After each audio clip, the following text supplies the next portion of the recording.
Welcome to the Party Hard Summer Podcast.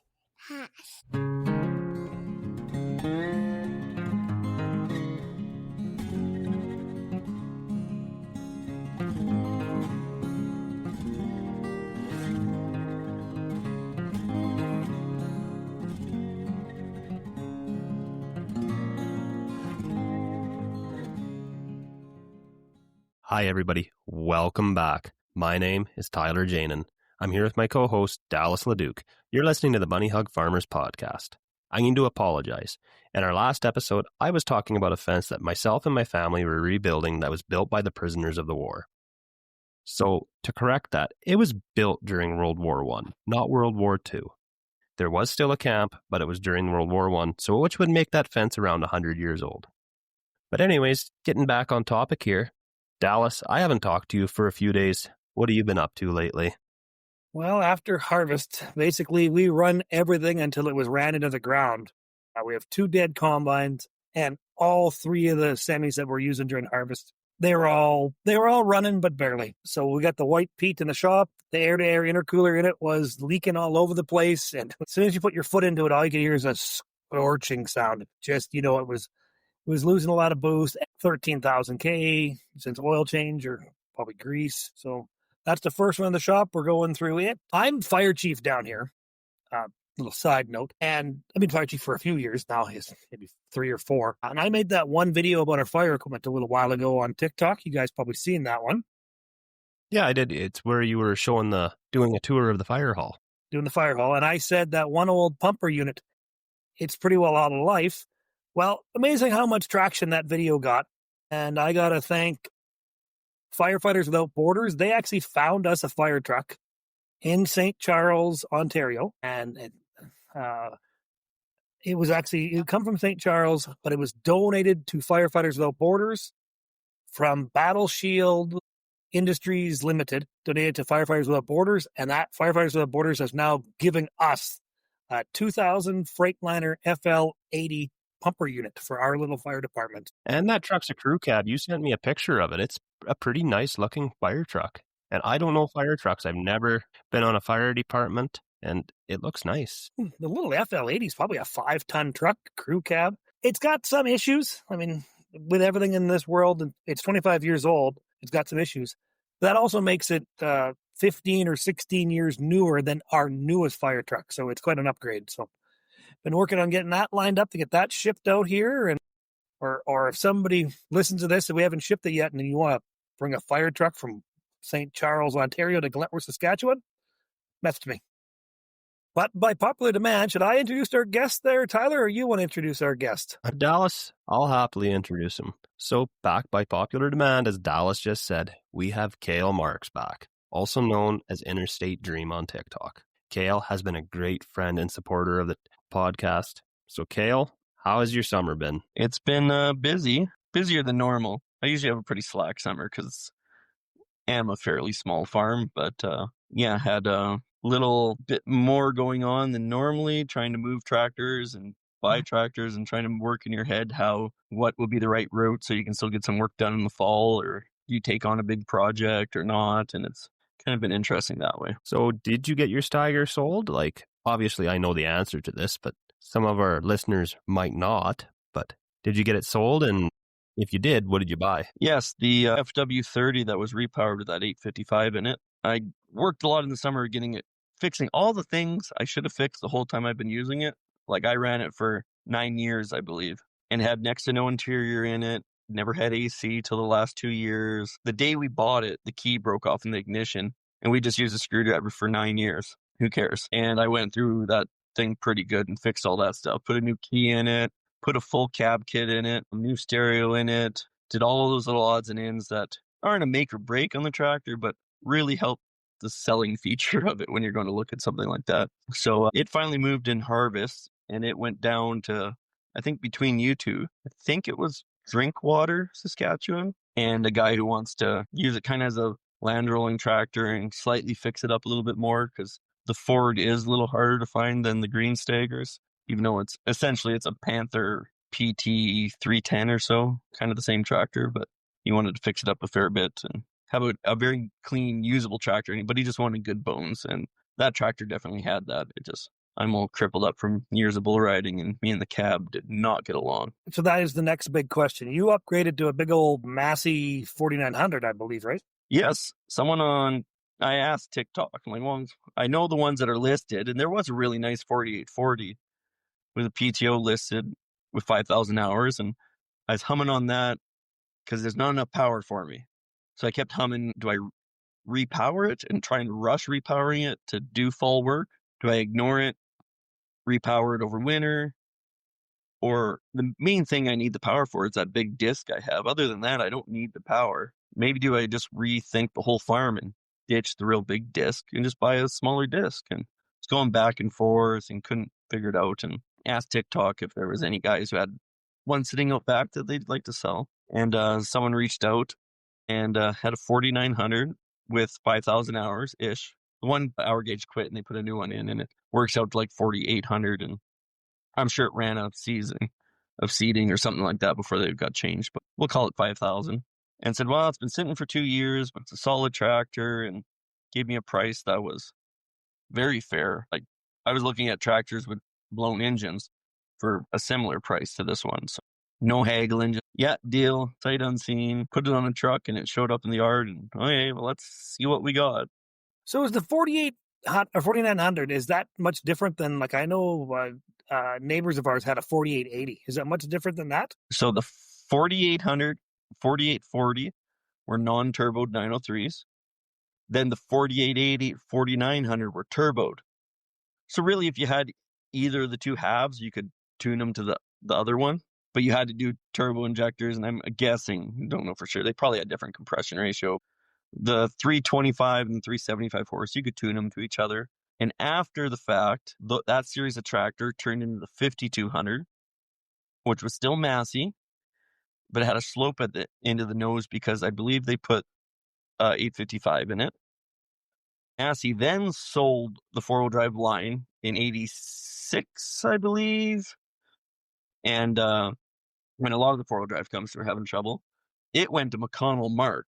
And McConnell Mark was making a 900 and a 1000, they called them, I believe. And you could get them, I think they were 360 horse or 425. But you get them with a 60 series Detroit or an 855. And that ran for years. And I don't know exactly when it kind of got mothballed. And then they sold it back to AGCO. And AGCO Star, which is just AGCO, but put a new name on it for some reason, started making the AGCO Star 8 360 and 8 425, which was a 360 horse and a 425 horse with the same two engine options. But they went and put a 18 speed in it.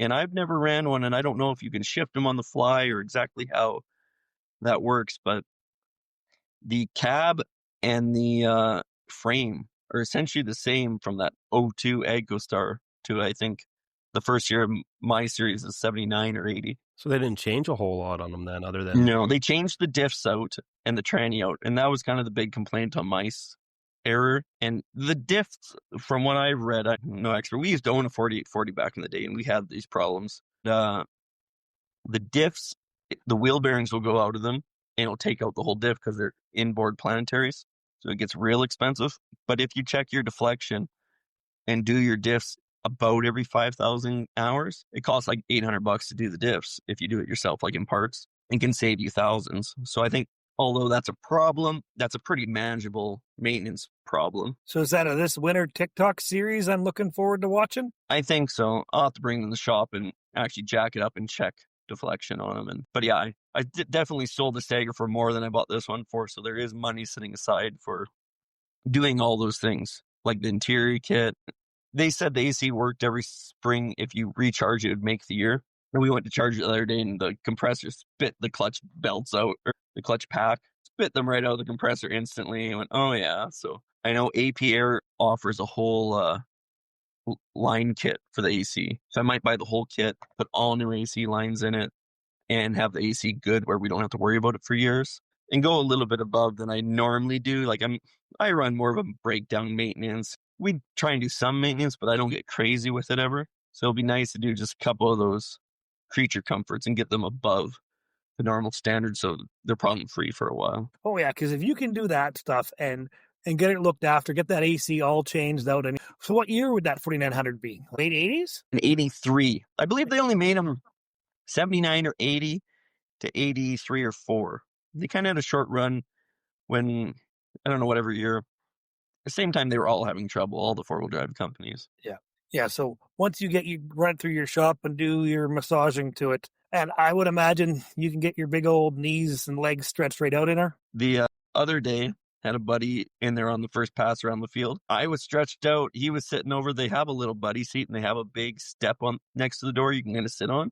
We were both comfy as can be, and you could never do that and shut the door in that Stagger. Well, it was kind of like a telephone booth on tires. Oh, they're terrible. A lot of people love Steiger, and I think once you're talking about that 1000 series cab and up, you have a good point. But I never seen the hype on those older Steigers, and we ended up with one, but it was just a pure price. We bought the cheapest four-wheel drive on Kijiji, I think it still was back then, and we put a lot of money into that, made that tractor a lot more than when it first showed up on the farm. Yeah, we had one with we'd only had it for a quarter of a season. I forget what it was, little Bearcat. No, it wasn't the newer stock cab, it was the old cab. We didn't have it very long, and the motor wasn't enough power, and I didn't like the transmission when it was in low range, made some terrible sounds, and we traded that off on the world's most famous 9280. So, but that's just like the Puma 1000 cab. I mean, that's the 88 and up cab, and so much better room, better doors, everything's just... I mean, Stagger really had something going their way when they got bought out. Yeah. Well, that's that 1000 series cab I was talking about. And I know me and Tyler were bickering about it one day. He said, wow, Massey sold out. Like, why would you go that way and over the Stagger? And at what year did Steiger not become Steiger? Like, Case bought them, but the new ones have nothing to do with them. Like, after that 9380 kind of series, like, they kind of, to me, they're dead after that. I think you're holding on to something that's good, but to say like that's the Steiger, well, it's a Case. Yeah, once they go to the STX series, I basically agree with you. Then they'd gone a long ways away, but they're still way better than anything Case had before. I mean, the articulating tractors the Crabster tractors, I mean, they weren't very good, and they had dropped the international 2+2s, so they got rid of the anteaters, so they really had to have something. And I've seen a little clip about growing corn, Tony Reed talking about it. And he said if Case never bought Steiger, would Steiger still be a tractor company today? Or would they be like all the other tractor companies like Oliver and that have disappeared? Well, that's a I great heard question. someone on TikTok was talking about the other day who knew a lot more than I know. I don't know a lot about it, but saying that, well, Steiger had a great company and a great design and all this, but the bank wasn't going to give them any more money. And I said, wow, I guess the company's done then. If you have no float, you're done. And what year did Steiger sell out? 86? Probably something like that. Yeah, that's right, Kale. In 1986 is when Steiger sold to Case. Yeah. And so they had a good product then with that new cab. But, a lot of people are giving me grief. Well, why would you go with a Massey? Massey didn't sell to ACO till 90, I think. I think people have their head that Massey was like, oh, they were failing, but they lasted longer. They struggled longer and made it farther than Steiger did. Now, whether it's a better product or not, no, but it has to stand for something. The company had to have been in better standing to last that much longer. And the power shift in them wasn't a terrible transmission. And the cab, I've rode in the cab. They're a nice, big, comfortable cab. Really, once you rev that 903 up and once you get that thing fired up and everybody stops voting 911 because they think there's a forest fire over top the hill and it's just warming a 903 up, they can pull like the Dickens. That's a powerful, torquey, high revving, pretty powerful motor though. Yeah, well, they're heavy. So comparing it to that Steiger, I don't think it has much more power. The 350 horse that the Steiger had, this is supposed to be 375. I don't think there's a big jump, but the tractor is hooking up and moving better with that big disc. I think it's more of a weight issue than anything, but I don't know. All these tractors that age are going to have problems or not. But if you look in 83, what do you got? You still have a 4994 Case, which has that big Scandia, but it still is a crab steer. The Tigers were great, but if you jump down from the Tiger, the Panthers aren't amazing. They still have the small cab, and there's still no power shift. Yes, you get that automatic. I've never ran one, so can't talk on them. Oh, what would Deere have in 83? They never had nothing spectacular back then. They got better in the late 80s. Like an 85 50 or 85, 60, maybe. Nothing overly great. Because Then they you- still ran that sound guard cab at that time, did they not? Oh, yeah. I believe- yeah.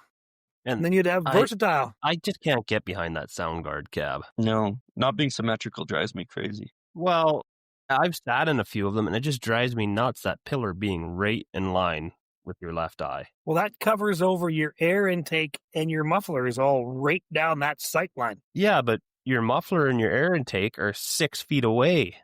This line in the cab, it's 2 feet away from your face. There's a big difference there. I know. It takes a while to get used to. And not to mention that cab is a long ways back. You are sitting just right above the drawbar. Like, you are way back there. Yeah, a lot like the case. But the cab is a lot quieter than they were in the previous ones. But And then would Versatile have this like 56 series yet out, or still like a 50, like an 850, or was it an 856 by that year? and we had a 1983 835 Series 3 with a PTO. So it's the exact same timeline. That was a pretty good tractor, but again, no power shift. And that would still have the square cab, or would that have that kind of octagon-y No, square cab. That octagon cab didn't come out to right when they become part of Ford, I believe. So But that Yeah, wasn't a very big cab either. I think more than Yeah. the Stagger by far, but it wasn't a huge cab. yeah, and I'm sure. Wow, we're leaving out Polaris. Polaris had a good cab. Everything else sucked, but they were heavy and they pulled good. But I wouldn't advise ever running one. They had a 7-foot long couch sitting right in the middle of the cab. You could put 4 people on each side. You could double date in that thing. We owned one. I guarantee there's been some Russians have probably went on a double date in the cab of a big Polaris tractor. And if you've been Yeah. on a double date in the cab of a Polaris tractor, please email Tyler Janin at No, you can email us at thebunnyhugfarmers@outlook.com. Buddy Hug Farmers. If you've double dated in the cab of a Polaris, email us. I want to hear that story. We owned one in the 80s, like before my time. And the old man said it pulled amazing. You just didn't want to be the one running it. Like if you could get a hired hand in an old Polaris, they were like 35,000 pounds at 300 horse. For 1980, that was a pretty stout tractor. My Uncle Fabian, God bless his soul, always said if you ran a Polaris, you need to drink about 2 or 3 gallons a day of water. And I was just a young kid when he told me this joke. And I said, well, why do you have to drink so much water? He said, so you can get outside and piss and look for oil leaks. Because he said that thing will be leaking oil all over the place. You just want to look for the new ones. I heard that too. And apparently ours had next to no oil leaks. But my grandpa, he was an old drunk. He had some other drunk hired on to run it. And apparently they'd stop all the time and just walk around with a crescent wrench and just check everything. And the thing didn't leak, but eventually they wore the tires off it. And they didn't offer that size of tire in Canada. So they, well, what do we do with this thing? So they sold it for nothing. And the next year they came out with that size, or a different size that would fit on that rim. And that thing ran up to about, I think, 6 years ago. And it's down in Bow City, Alberta still. That'd be cool. You should have toured over and seen it on your holiday. Well, I've seen it. It's parked within sight of the road. You can see it. Apparently it lost a tire or something like that. And it's just sitting there. It's kind of like that. What's that Minneapolis Moline tractor that had the big cab on it? If it's the 4-wheel drive, it was just the same. No, it as was a the, 2-wheel drive thing. Is that the one that was half car? It went like 40 mile an hour? Yes, that's the one I'm talking about. You could. Yep. The kids took it to school, and they got home. On the way home, they hooked up to the plow. Is that a Jetstar or something? That might be it. I've seen Jetstars, a really sporty looking hood for like late 40s, early 50s, but I've never seen one cabbed. Because I know I've seen one in person, and I've seen lots of them online. There's one at the museum there in Saskatoon, the Western Development Museum, and they kind of got a barricade around it, so you can't get up to it and actually check out how big the cab actually is. But it looks like a big cab. Like it's got 2 full-sized windshields in it, kind of like the old 359 Pete's have. That would be cool. I've never been to that museum in Saskatoon. I've been to the one in Moose Jaw a few times, but I haven't been to Saskatoon.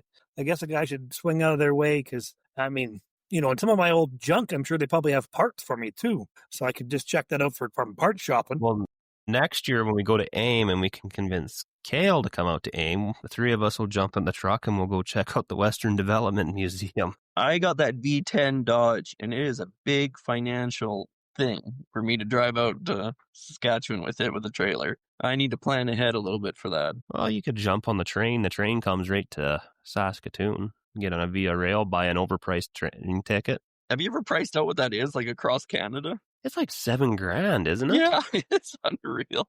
Really? Like Holy. just to be, and that's like one of the bottom tier seats. Like, that's just like sitting in a bus seat. Like, if I'm going to spend $7,000, I'm going to jump in the half ton and spend a fraction of that in fuel. Yeah, and going through the mountains on that train probably is really nice, and no heat your guys' way, but some parts of Saskatchewan are really nice, but I don't think the train tracks are taking the scenic route through Saskatchewan. I'm thinking it's probably... And you could get the shitty luck of the draw, and you could go through the mountains in the dark. It's Saskatchewan in the daylight. And That's what I would Saskatchewan in the have. daylight. Like, so shifting gears here a little bit, Kale. You sent me a Snapchat in the middle of harvest there, and I was actually a little worried about you. I was wondering if I was going to have to pick up Dallas on my way out to your neck of the woods, and we were going to have to do a little bit of shoot, shovel, and shut up. But you turned out to be okay. But you had a run-in with some local, I'm going to say it, crackhead, and fortunately you're okay. But do you want to tell a story on that? I know you briefly talked about it on your TikTok channel, but let's hear the full nitty-gritty story. Yeah, we can get into that. I told it so many times right after it happened that I got sick of listening to myself talk, but it's been a break. I can see if I can remember it all in the proper contents of everything. But yeah, it was right in the middle of harvest. I had just finished wheat, and I had the truck loaded with wheat, and I said, I ain't taking it in tonight, I'll take it in tomorrow. So the next morning, 9:30 in the morning, well, let's go over to the grain buyer there is 6 miles away or ish, all gravel. No. Actually, I think I dumped in his yard at 9. No big deals, and I start heading home on the gravel, and you cross the highway, and you're like 3 miles in, and just daydreaming, just cruising. It's been so dry, it's just crazy dusty. So you're cruising at EK and can't see anything behind you. It's just dust. So I'm going, and all of a sudden a truck starts. It's passing. I didn't even know what's passing me in the ditch. You can't see. And all of a sudden this Ford, I don't know if it was a 6-liter. It looked like 6-liter, but I think it was newer. Comes past me in the ditch and cuts me off in front of on the road. And it's kind of like surreal. You're like, what? First thought is, how long have you been back there to be that mad? Like, I've only been on the gravel for 3 miles. And he kind of skating around the road a little bit. And I just, what's going on here? And he doesn't put that truck straight sideways across the road, but he gets it across and stops it. And he was floating everywhere because he had no tires left on it, which I didn't notice because it's 10 seconds. What the hell? So I get stopped real quick, which is my biggest problem in this whole story. But I had to get stopped now. And what the hell? And he jumps out, and he isn't frantic, but he's coming at the truck, and he's, I need help. I need help. And like, so I start opening the door, and he's getting closer. And he's, Kale, I need help. Well, he knows me. Who the hell is this? And he's right up to the door, and then I notice it's the local meth head that he went to school with my little brother, so he knows who I am. He's right there at the door before I clue into who it is, because I haven't seen him for years. I went, now we're in trouble. So he pulls the door open. And I need this truck.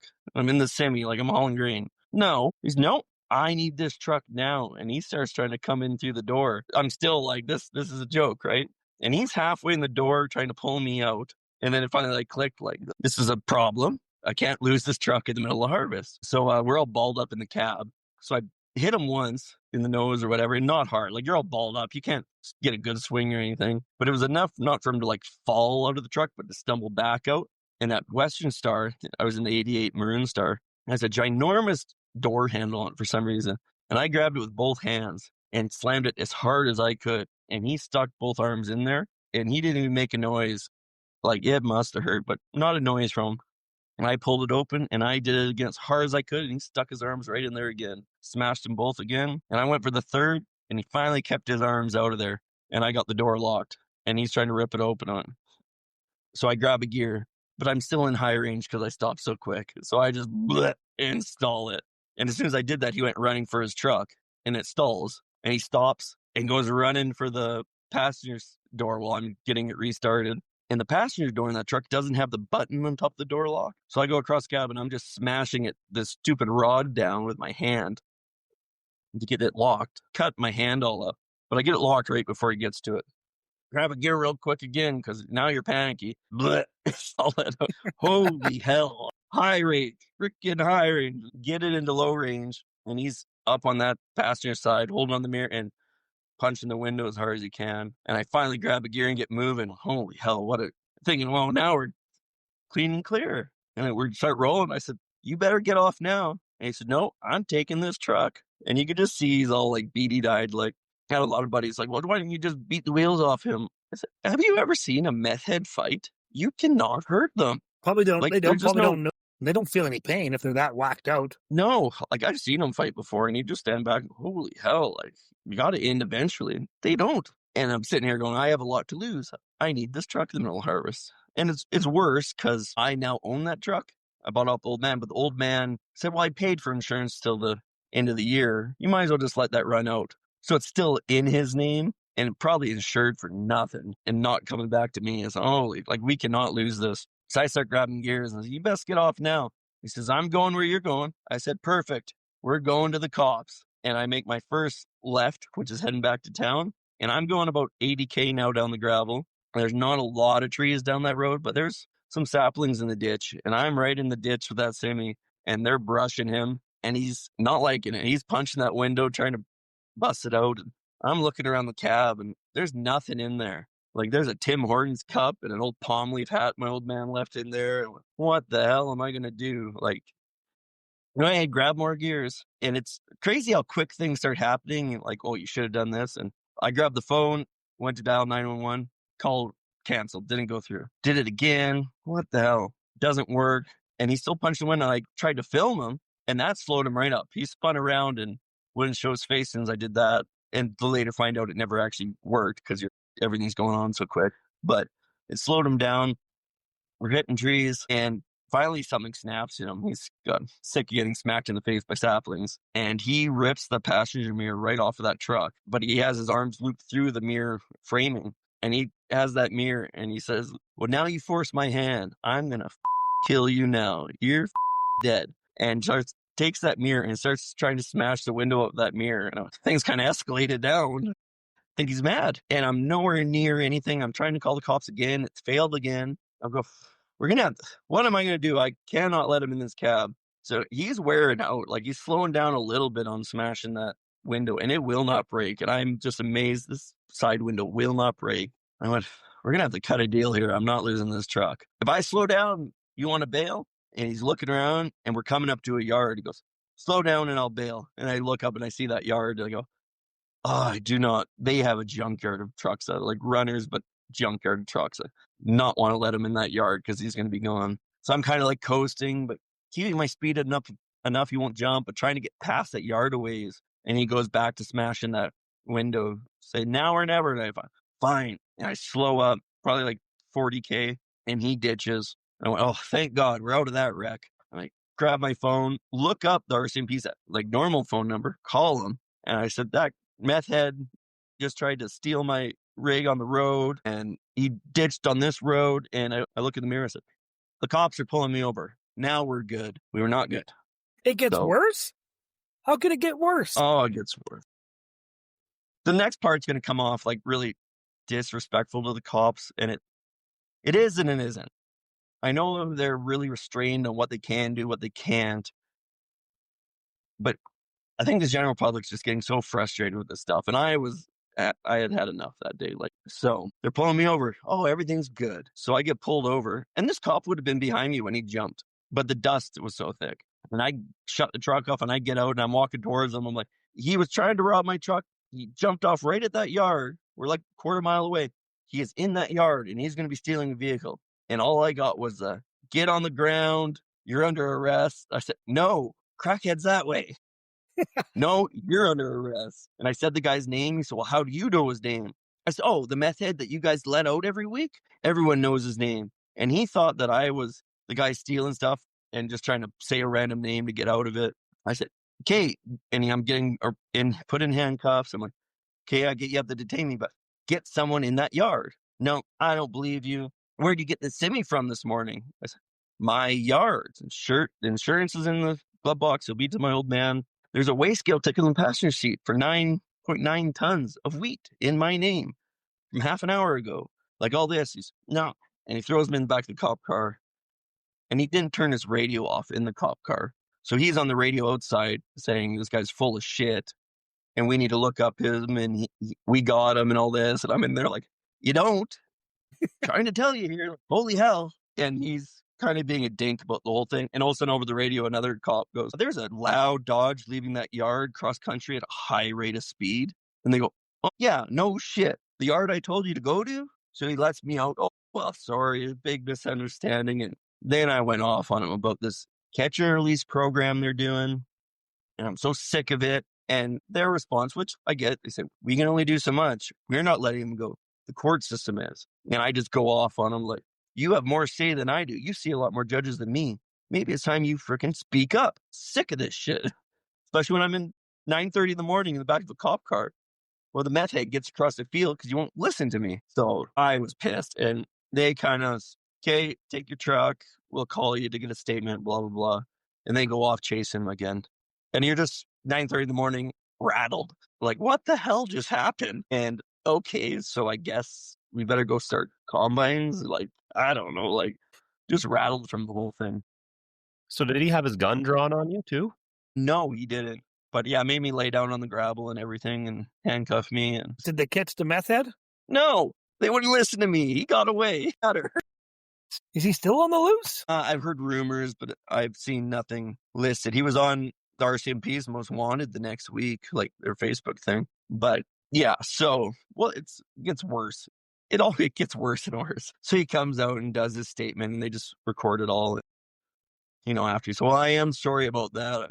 What, that you didn't listen? Like, I'm still sour at him. So whatever, it all gets away. Then he tells me that he got away. They had to give it up because he was being too dangerous. I said, well, maybe that's the reason to actually catch him, But apparently it's worse because he actually falls into armed robbery, but it seems nothing to matter for him anyways. So he's frustrated. I'm frustrated.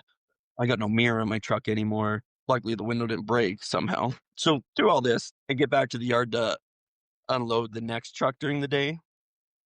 I think the other scene was filmed, and my brother comes out because he heard all about it because his his wife works for a company, and they all run CBs, so they got to hear it all. So he's, oh, interesting morning, and I'm telling him the whole story, and I'm so mad. I called 911 3 times, and I show him my phone, and he looks at my phone and goes, that says 991. And I look at my phone. Oh, you're trying to call me. He's laughing at me. He goes, I see how that could happen, but that's funny. I go, no, it's not. Because like my number and my buddy's number start with 991 instead of 911. Mine ends with 991. But the whole thing, it's crazy how much like you think you'd do in a scenario like that. Think of everything you would do. Now think of how you would be able to do that if you could only do about 15% of what you think you could. Like, Well, that's how the that's- whole scenario feels. Like, it's surreal. Like, I stayed the next night, that night I couldn't sleep because it was all like, if I had my other star, I got a bunch of screwdrivers on the floor. I keep the handle for the gates in the cab. I got that big push bumper on it. Like, running through every scenario, like, well, if that happened again in that other truck, I'm set. Or I would have done this time or that. Well, you don't get another time, one time. Well, and you're in so much shock when that's happening. Like, you almost go into defensive mode. Just, I got to get out of here. Like, Yeah, you don't think that I need to be this big hero that everybody says you should have been after the fact. Yeah, everyone, you should beat the wheels on him. I said, well, you're welcome to try next time. Like, give her. He's still on the loose. You go find him and beat the wheels off of him. Yeah. It's like I had everything to lose, and he's on the run with nothing to lose. It's hard to beat someone who has nothing to lose. And that's part of the problem is that catch and release program, that the justice system lets them out way too soon. They should double the penalties and make jail not such a nice place to be. I think, what did our old premier in Saskatchewan here say years ago? They were complaining, the inmates were complaining about the food. And he's like, if you don't like the food in jail, don't be in jail. So I guess the rest of the judges heard that and said, oh, we'll just let them out. They don't like the food. Yeah. Well, and the whole thing gets worse because, like, you think something like that, like, whoa, that's an isolated incident. But it's not. They're just not telling us half the stuff that goes down. I was at a Friendsgiving. Buddy puts on a Friendsgiving because a bunch of us don't like your family and we want Thanksgiving. So we have a Friendsgiving. We're sitting there at this fire all drinking. And everyone's asking about it. So I tell the whole story. And this big ginger guy looks at me and goes, oh, yeah, he tried to hijack me like a month ago or 2 months ago. I said, what? He goes, yeah, I was crossing that bridge and this Ford passes me, tries to run me off the road and is hanging a shotgun out the window. I said, what? And he said, yeah, they went for 10 miles playing bumper cars down the highway, him trying to run him off the road and have that shotgun to get his truck. And he actually called 911. And they met him at the one road and they arrested him there with the shotgun. Same guy. And he said he was out the next day. And I've never heard anything about this because it looks bad on the RCMP if they keep letting you know about these things. So I get why they don't tell us, but let's be truthful about the fact, the problems that we're having, not reporting on it, ignoring it all. That's making it worse. Well, and they're telling us to leave our keys by our doors. So if criminals want to steal our vehicles, the keys are more accessible for them. That's a joke. Like, literally, that's a joke. That's like saying you might as well just, next thing they're going to say is leave the keys in the ignition downtown Regina and North Central so somebody doesn't break the window in your car and hotwire it. It's essentially the same thing. It's a joke, really. There needs to be more stiffer penalties for people committing these crimes. Like, with how expensive life is, it's getting harder and harder for the honest person to make a living, but we're making it easier and easier for the person who wants to sit on their ass and just take something that they didn't earn. And it really frustrates a guy. And I can see how you are really worked up about this, Kale. I'm worked up about it because you're my friend, and I'm worried. I was worried that you weren't okay, but it's getting to be a scary world out there. It's getting easier and easier for the criminal to get by versus the honest, hardworking person. And there's so much more to it when you look big picture. Like, okay, if the government or court doesn't care about my well-being or however they want to word it or however it plays out in real life, there's a good section of time, like 10 years ago, where a 6-liter Ford in my area, because I'm between two big oil field towns, you could buy a 6-liter Ford cheaper than it would cost you to insure it for a year. Because there's so many white Fords in the area all getting stolen that you could not afford to insure one in this area. Like, the insurance on everything is going through the roof, covering these thefts.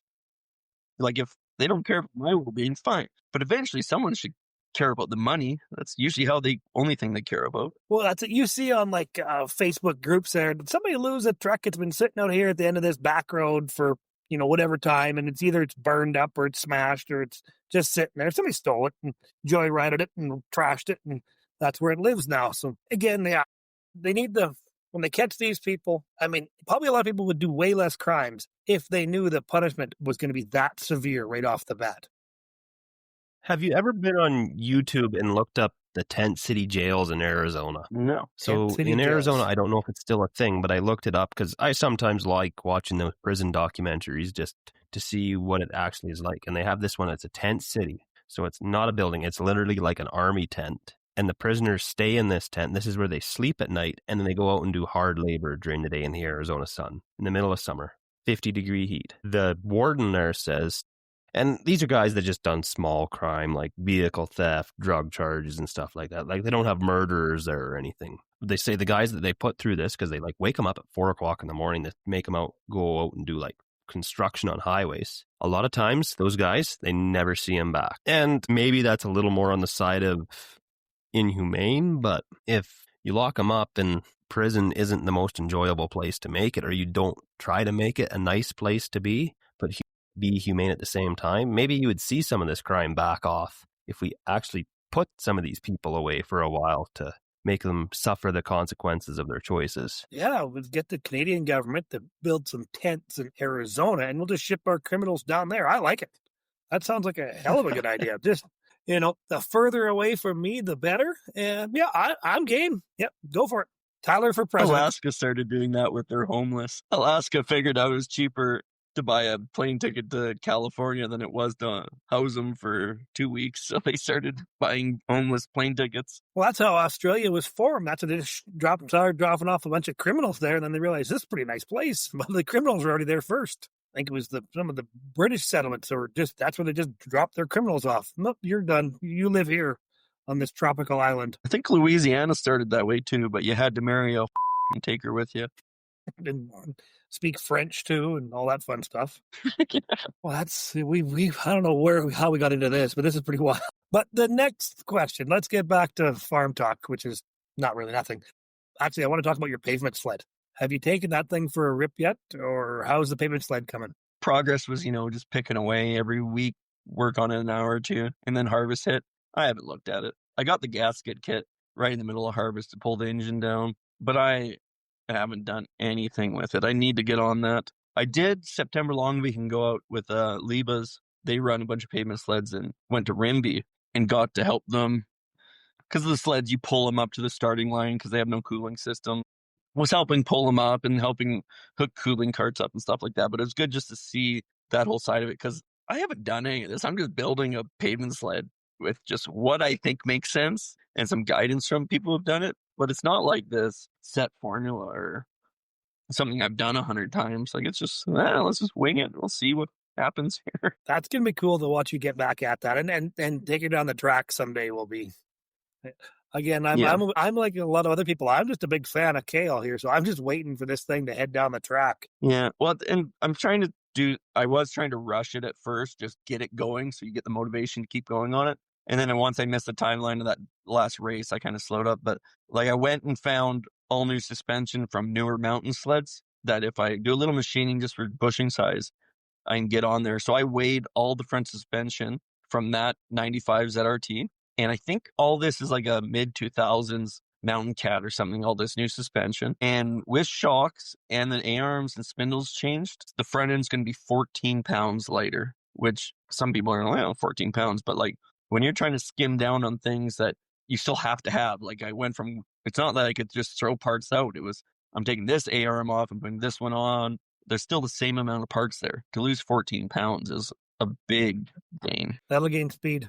The best gains are still you took this 20-pound thing off and threw it in the trash and never put it back on. Those are the best gains. But like, once you run out of those, that's when these kind of little gains get that much more important. Yeah, well, 14 pounds could gain you 1/10 of a second in a race, and that could be the difference between losing a race or winning a race. Yeah. And tuning is such a thing, which was crazy, because when we went out with Liebes there, they had one sled they've been running over the years consistently, but two other sleds that they haven't ran. One sled they haven't ran in 10 years, this 800 or 1000 triple. Another sled they got given to them, the chassis, and they put a motor in, they've never ran it. And then his son, Warren, had built this CC triple full mod that had never ran, and he built it in 2 months, I think. So they're mostly fresh sleds. And from the first day to the second day, most of them picked up like 20 miles an hour in tuning, just by simple carb adjustments and some clutch adjustments to pick up 20 miles an hour in the eighth. So is there any EFIs in pavement sled racing, or is it all carbureted? No, these other guys, I forgot their name. They have this monster of I think it's an Arctic Cat. It was a turboed, like 240 horse sled, like a monster. They were all EFI, the turboed ones. But I think the second day he blew a belt apart and wrapped it all around the secondary and everything. And he said, it's done for the day. Like, it's a job to pull it apart. So would he be in a different class then, or?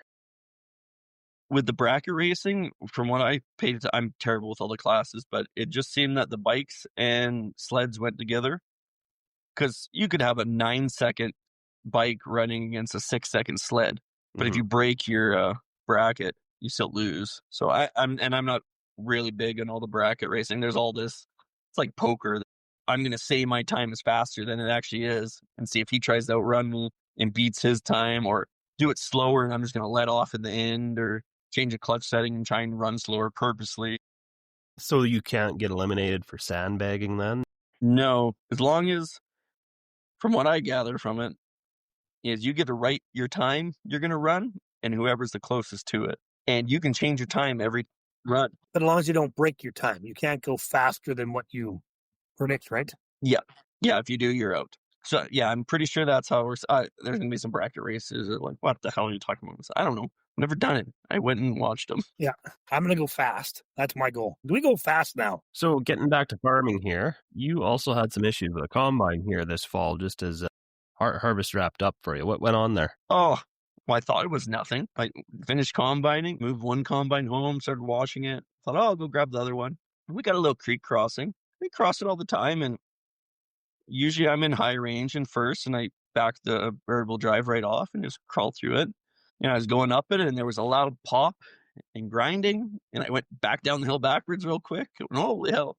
I said, that was real bad. And I just took it out of gear and put it back in gear, and idled it down, and it just drove out and drove all the way home. And I went from, we lost the tranny, to, it seems fine. And I got back to the yard, and I put it in low, drove around the yard, put it in high, drove around the yard. Perfect. It was nothing. Like, it probably wasn't good for it, but it's working. No big deal. And washed it up. And a week or two later, okay, let's take this home. to the main farm where it goes in the shop. Driving down the road and just coming up to the farm, and then there was another big pop and a lot of more trippy noises, and she came to a stop on the road. So I still have reverse though. So do you plan on fixing the combine? You going to be looking at something else, or what's your plan there? Do you care to share what your plan is? I don't have a real plan, but I'll fix it. I got 2 spare parts combines, so it's like, I don't know how long. Tranny is like a whole self unit that has slide couplers that go in to your finals, and then just a belt going on it. So really, you'd have your 2 shifter linkage, a clutch linkage, and I don't know how many bolts hold it in, 8, and it just falls on the ground. Like, it's literally, if you knew what you were doing, it'd probably be like a 45-minute job to change. So I will fix it, but yeah, I've been throwing out the ideas of upgrading just because I had some bad luck during harvest, even more than the meth head. I had the old man said he was going to be around the whole time to haul drive truck, and I had lined up the guy had the last couple of years to run combine. So yeah, I'll be there. So I was picking all of the little fields myself, and once we get to the oats, I'll get all the help. And the night before we started, buddy texted me, well, I had family things come up and I won't be there at all this year. I'm not going to pry, but that sounds fishy. But yeah, if you're not here, you're not here. It doesn't matter. And the old man was busy every day and wasn't around, which is fine. If you're busy, you're busy. So I'm out there trying to pick away at all this oats totally by myself, and just looking at, like, with that oats, it was just so thick and so much straw. I was really getting nothing done with the massey, especially trucking yourself when you're having that. Oats wasn't amazing by any means, but at 120 bushels an acre, you're still filling those trucks up and having to go dump midday, and it just eats your whole day up as a one-man show. So I was kind of joking, conservatively looking at maybe I should upgrade a combine. Not a huge upgrade. Maybe that's something I need going forward if I don't have that help I can depend on. And that's one thing in farming that's getting harder and harder to find is help, and good help with that. And one thing we found is we're just talking to neighbors and amongst ourselves on my family farm is finding help and finding good help, because you can get somebody from town that doesn't know nothing, but they want $35-$40 an hour and not know anything. And all they want to do is come sit in the seat. They don't want to service. They don't want to help fix. So help is getting harder and harder to find. I don't know where all these people went, because I can remember at one time you would have people in the yard just before harvest, just before seeding, looking for work. You don't see that anymore. My dad threatened to fire me one time. He said, I'd fire you, but there's nobody lined up at the gate to take your spot. That's 20 years ago, and I'm still here. But I bet you he still thinks that, too. Yeah, like I had offered to pay $30. I was offering to pay Buddy $30 an hour, and he's from the town. Like, but I taught him for 2 years how to run it. He runs the header into the ground every once in a while, but so does old man. So what's the difference? Like, not a big deal. And I don't know.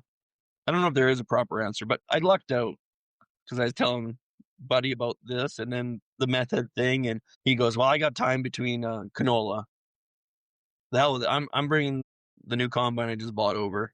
It was not new, but a 7010 case, I think. And he brought it over, and he helped smash out a bunch of that oats a lot quicker. I would have been there for a week, 2 weeks. So it's good to have a good neighbor here and there. Yeah, because the trucking's a big part. If you can keep the combine rolling all day, one thing. But if you don't have anybody to get rid of that grain, then all of a sudden stop, shut everything down, go unload a truck or 2 trucks, whichever way your pattern is, and then you fire back up, warm it back up, and do it all again. It's been hours since you combined. Yeah. I lucked out there too, finally, that last weekend. Buddy, he's a spray paint pilot, Andy. He said, well, I guess I can come up there. And I said, okay, you're driving truck. He went, I guess. Kind of pushed him into it. And yeah, he drove. And that saved me. He kept joking. Do I got to bring a 9mm with me to drive truck in this area or what? Might not be a bad idea. Ford 410 under the passenger seat. Anything. I had nothing. Well, you don't think you need that when you're hauling grain. Well, the problem with that is, though, if you point it at somebody, you're more shit than the meth head trying to steal the truck. Yeah. Yeah, the system's that flawed that there is no win. You just get in trouble. If you're carrying a gun in your highway tractor, you get stopped for just a random inspection. Well, what's this gun for? Well, there's still a meth head running around out here. Wow. Now you're more in trouble than the meth head is. So a lot here in this episode, we've been talking about having a tough time during harvest, and Kale is a prime example of going through a tough harvest. And we understand that farming can be tough. So here in Saskatchewan, there's a service for that. It's called the Farm Stress Line. There's many other ones, but we like to promote the Farm Stress Line here.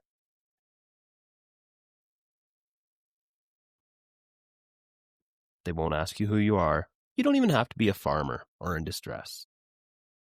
They are trained. They will talk to you. And if you qualify, you can get up to 6 hours of free counseling. It is an amazing service.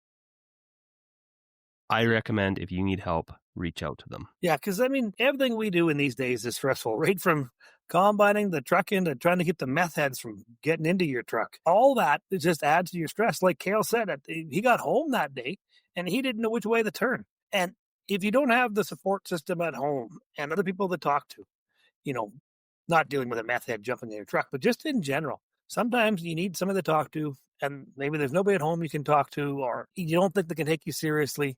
Then you give the Farm Stress Line a call, because they don't need to know your name. They don't need to know their name, but you can say what you need to say, get the stuff off your chest, and they'll help you through it because they're trained professionals. This is their job. This is their passion.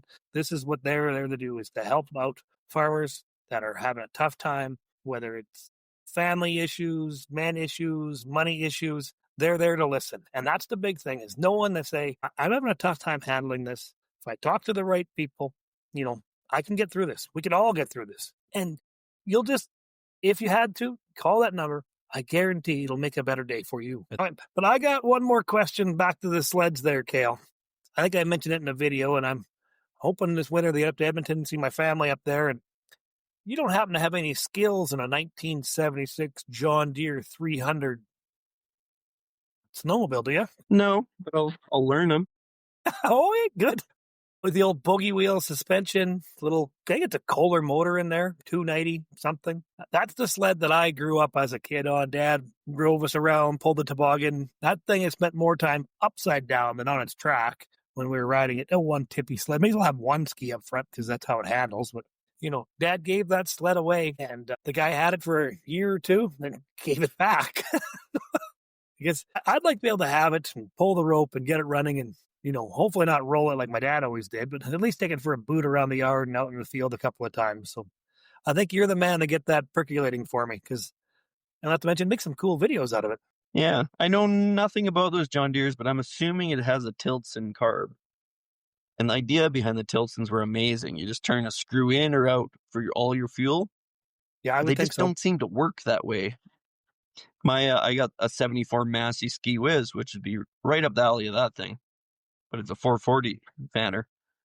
And I fought and probably rebuilt that Tiltson on it 6 times, me and Russell Liba, and he's a sled head. And we were so frustrated, and we finally got it running, and it ran for 2 years, and now it's acting up again, and we're looking at cutting an intake, flipping it, so instead of 2 going into 1, they both angle out past the steering rod, and doing twin Makunis on it.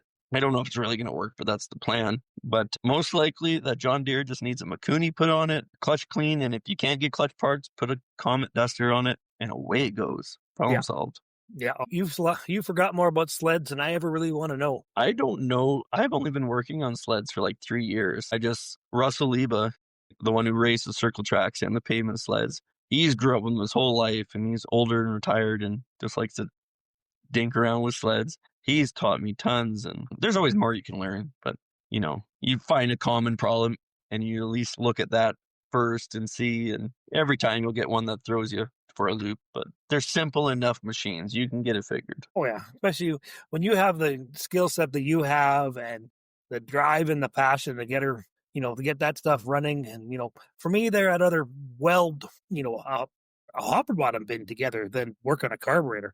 But that's just my own skill set and passion, but I'm glad there's guys like you out there can maybe get that old girl running for me. Next question. We can manage that one. Next question. Are you going to join the King of Pilsner and the old CK Farms at Bung Bung again? Or? That's the plan. We missed the boat on hotels and the cabins that we had last year. So it's looking like we might have to drive from, is it Valemont? I think that's somewhere up there.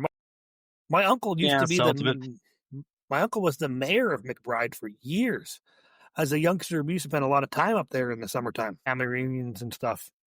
But it's been last year was years. The first time I've ever been there. Beautiful place, and the river running through there. Oh yeah, that's a beautiful place. But the plan is, like last year I took that 9500 Blizzard of mine up there and it went too good. Like it was trying to flood out on the bottom. So I just had to keep her pinned and I got behind this Yamaha 540. I forget what the model that was. It an SRX or SVX or whatever the 540 Yamaha is, like an 82. 3 was all piped up.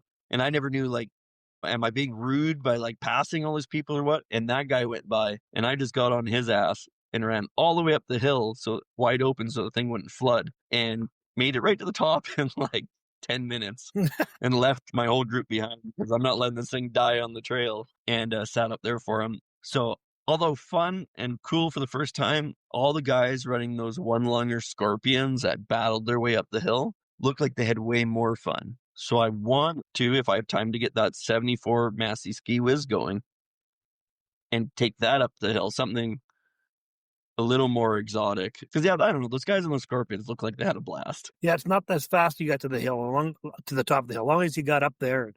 And some of them guys that love that stuff. I got some neighbors here, they love their vintage sleds and tractors, and that's their passion. So more power to them. So I agree with you on that one. It might be just as much fun just to be puttering your way up the hill on a single cylinder than flying up there on your 4-stroke turbocharged like I'll be doing. Yeah, there's still time for you to buy an old ditch banger. Like a Phaser 2. I could see you on a Phaser 2. Well, that would be cool. That's the one with that external suspension. Oh, the old Phasers are cool looking sleds. The pogo stick with the headlight on the steering handle or the handlebars. I just know with our workload, and then if there is a chance of getting a holiday, with me having a younger family and stuff, I'd just rather just hop in the truck and take the whole family on something. But, and if my wife is more into sledding, which, that's not her passion, but maybe someday I'll be like CK and I'll take my daughter up there and have a good time.